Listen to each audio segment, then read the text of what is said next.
Sekolah Tinggi Ilmu Kesehatan, STIKES, Panakukang Makassar kembali mencetak tenaga kesehatan unggulan dengan meluluskan 111 wisudawan dalam sidang terbuka wisuda periode 2 tahun akademik 2024-2025. Acara yang digelar di Hotel Claro, turut dihadiri perwakilan institusi pendidikan, organisasi profesi, dan orang tua wisudawan. Ketua STIKES Panakukang, Dr. NS Makassau, MKes, MEDM, M Biomed, menegaskan bahwa sejak 2006, institusi ini telah melahirkan 5.399 alumni yang tidak hanya berkiprah di Indonesia, tetapi juga di Arab Saudi, Jepang, dan negara lain.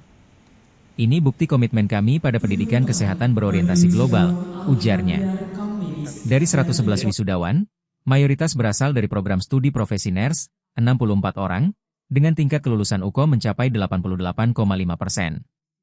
Capaian ini didukung fasilitas canggih seperti Laboratorium OSCE dan CBT Center, serta kerjasama internasional dengan National Cheng Kung University, Taiwan, dan Rumah Sakit di Jeddah, Tokyo.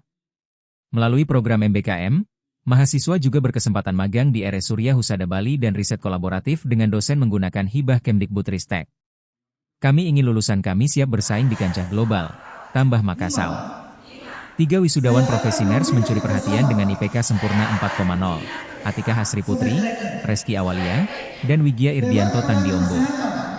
Di S1 Keperawatan, Nurul Hafifah meraih IPK tertinggi, 3,96. Mereka menjadi inspirasi bagi 70 mahasiswa yang berhasil menerbitkan artikel tugas akhir di Jurnal Sinta.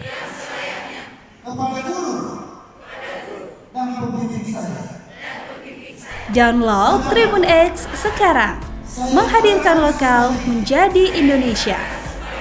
Semoga Tuhan Yang Maha Esa memberikan kekuatan kepada saya.